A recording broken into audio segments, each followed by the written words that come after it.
come down there any time. Speak for yourself. Aunt March likes our making a formal call. It's a little thing to do, but it gives her pleasure and it will not hurt you in any way, spoke Amy curtly. What a good girl you are, Amy. I wish it was as easy for me to do little things to please people as it is for you, said Joe. Amy smiled and was mollified at once, saying with a maternal air, women should learn to be agreeable, particularly poor ones. Now compose yourself and don't scandalize Aunt with your strange ideas. I'll try not to, but I'm always possessed to burst out with some particularly blunt speech or revolutionary sentiment before her. I can't help it. They found Aunt Carol with the old lady both absorbed in some very interesting subject, but they became quiet as the girls came in, which betrayed that they had been talking about their nieces. Joe was not in a good humor and the perverse fit returned, but Amy was courteous and pleased everybody. Her amiable spirit was felt at once, and both aunts began talking to her affectionately, saying emphatically, "That child improves every day. Do you speak French, dear?" asked Mrs. Carroll, laying a hand on Amy's. "Pretty well, thanks to Aunt March, who lets Esther talk to me as often as I like," replied Amy with a grateful look, which caused the old lady Incoming to voice call smile. from +91. And so that was some extracts from Little Women, the book for you by Louisa May Alcott. So here we see that uh, it's about these four sisters and all the adventures they have. So one more, a few more lines from there. As Amy sat quietly, a great tear dropped on the golden hair of the sleeping child in her arms, for her one well-beloved daughter was a frail little creature, and the dread of losing her was a shadow over Amy's sunshine.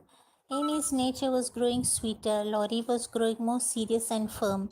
Both were learning that beauty, youth, good fortune, even love cannot keep care and pain, loss and sorrow apart. There's no need for me to say it, for everyone can see that I'm far happier than I deserve, added Jo, glancing from her good husband to her chubby children tumbling on the grass beside her. "Yes, Jo, I think your harvest will be a good one," began Mrs. March. "Not half so good as yours, mother. We never can thank you enough for the patient sowing and reaping you have done," cried Jo, with a loving impetuosity which she would never outgrow. Touched to the heart, Mrs. March could only stretch out her arms as if to gather her children and grandchildren to herself and say with face and voice full of motherly love, gratitude, and humility, "Oh, my girls, however long you may live, I never can wish you a greater happiness than this." Last summer, Meg left a pair of gloves over at the Lawrences and only one was returned. We forgot about it till Teddy told me that Mr. Brooke has it and that he likes Meg but didn't say so as she is so young and he is so poor. Isn't that dreadful? "Do you think Meg cares for him?" asked Mrs. March. "I don't know anything about love and such nonsense," cried Joe. "Then you fancy that Meg is not interested in John?" "Who?" cried Joe. "Mr. Brooke. I call him John now. We fell into the way of doing so at the hospital and he likes it." "Oh dear, he's been good to father and you won't send him away but let Meg marry him if she wants to," added Joe in disgust. "My dear, don't get angry with him. I will tell you how it happened. John went with me at Mr. Lawrence's request and was so devoted to dear father that both of us couldn't help getting fond of him. He was perfectly open and honorable about Meg and told us that he loved her but would earn a comfortable home before he asked her to marry him. He only wanted our leave to love her. He is truly an excellent young man. We could not refuse to listen to him, but also did not consent to Meg's engagement when she is so young. I knew there was mischief brewing. I felt it, and now it's worse than I imagined." This odd suggestion made Mrs. March smile, but she said gravely, Joe, I have confided in you, but don't say anything to Meg yet. When John comes back, I see them together. I can judge better of her feelings towards him. She's got such a soft heart. It will melt like butter in the sun. If anyone looks sentimentally at her, she'll fall in love with him, and that's the end of our peace, fun, and cozy times together. Oh dear me. Joe, it's natural and right. You should all go to homes of your own in time. But I do want to keep my girls as long as I can. And I'm sorry that this happened so soon. For Meg is only 17 and it'll take John some time before he can make a home for her. Your father and I have agreed that she shall not bind herself in any way nor be married before 20. Grandpa sent it. Wasn't it your idea? How was your cat? Next, the boy sat down and Joe, trying to be polite, said, I think you live near us, don't you? Next door, and he laughed freely. That put Joe at ease, and she said, we had such a good time over your nice Christmas present. Grandpa sent it. Wasn't it your idea? How is your cat, Miss March? Asked the boy, trying to look sober while his black eyes shone with fun. Good, thank you, Mr. Lawrence. But I am not Miss March. I am only Joe, returned the young lady. I am not Mr. Lawrence. I am only Laurie. Don't you like to dance, Miss Joe? Asked Laurie. I like it well enough if there is plenty of space, everyone is lively. In a place like this, I'm sure to tread on people's toes or do something dreadful. So I keep out of mischief and let Meg sail about. Laurie and Joe chatted and felt like old acquaintances. Laurie's bashfulness soon wore off, and because her dress was forgotten, Jo was her merry self again. She liked the Lawrence boy better than ever.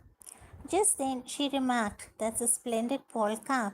Why don't you go and try it? If you come, he answered, with a gallant little bow. I can't because. And Joe stopped, undecided whether to tell or to laugh. Because what? You won't tell anyone? Never. Well, my frock had a burnt patch, and if I dance, has a burnt patch, and if I dance, it'll show. Meg told me to keep still so no one would see it.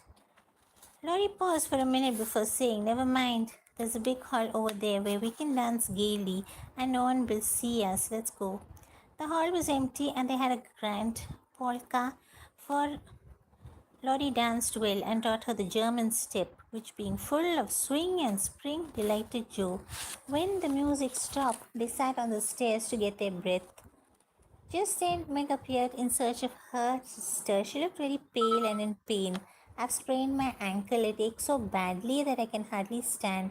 I don't know how I will ever walk back home, she said. Besides, it's past 9 and very dark. I'll rest till Hannah comes and then do the best I can. Laurie, who was sitting there, offered to help them and brought a cup of coffee for Meg. He was so helpful that even Meg pronounced him a nice boy. They had a merry time till Hannah appeared. Hannah scolded. Meg cried when Joe tried to take things into her own hands. At this moment, Laurie offered to take them home in his grandfather's carriage. They thanked Laurie and crept in quietly, hoping not to disturb anyone. When Mr. March lost his property in trying to help an unfortunate friend, the two oldest girls begged to be allowed to do something towards their own support, at least. Margaret found a place as a nursery governess. Jo happened to suit Aunt March, who was lame and needed an active person to wait upon her. The childless old lady fancied Jo's blunt manners and had offered to take her for a companion. This did not really suit Jo, but she accepted and, to everyone's surprise, got on remarkably well with her irascible relative. The real attraction for Joe was a large library of fine books, which was left to dust and spiders after Uncle March's death. Meg was Amy's confidant, and by some strange attraction of opposites, Joe was gentle Bits. The two older girls were greatly attached to one another, but both watched over the younger sisters in their own way. And every evening they all sat together, recalling Incoming all voice call from plus the nine one nine stories four two of one the five day. 11387 on Simvi India. I was continuing the thing. Felt as if a veil had fallen between her heart and Beth's, and she waited for Beth to speak. One day, Beth spoke. She lay so still that Joe thought she was asleep. For a minute, her eyes welled up, and when they cleared, she found Beth looking up at her so tenderly that there was hardly any need for her to say, "Joe, dear, I'm glad you know it. I tried to tell you, but I couldn't. I've known it for quite some time, and now it isn't hard to bear it. Try to see it this way and don't be troubled about me. This is the best." Is this that made you unhappy in the autumn, Beth? You have kept it to yourself for so long. Did you? Asked Joe. Yes, I gave up hoping then, but I didn't want to admit it. When I saw you all so well and strong and full of happy plans, it was hard to believe that I could never be like you and was miserable. That is when you saw me weep, Joe. Oh, Beth, you didn't let me comfort and help you. How could you shut me out and bear it all alone? Joe's voice was full of tender reproach, and her heart ached to think of Beth's solitary struggle as she learned to say goodbye to health, love, and life. We are doing the book Little Woman by Lucia May Alcott, and these are a few extracts from it. "How could I, when he was so fond of you?" asked Beth as innocently as a child. "I love him, but he could not be anything to me but my brother. I hope he truly will be sometime." "Not through me," said Joy decidedly. "Amy is left for him, and they would suit excellently. I don't care about anybody except you, Beth. You must get well. I can't let you go. I'll work and pray and fight against it." "Joe won't be so cruel as to take you from me," cried poor Joe rebelliously. After a while, Beth asked with recovered serenity, "Will you let them tell them this when we go home?" "I think they will see it without words," sighed Joe, for now it seemed to her that Beth changed every day. "If they don't see it, you will tell them for me. I don't want any secrets, and it's kinder to prepare them."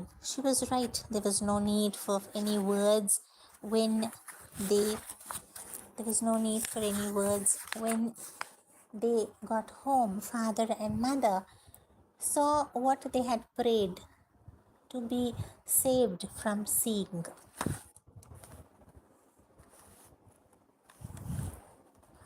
I think we'll end there.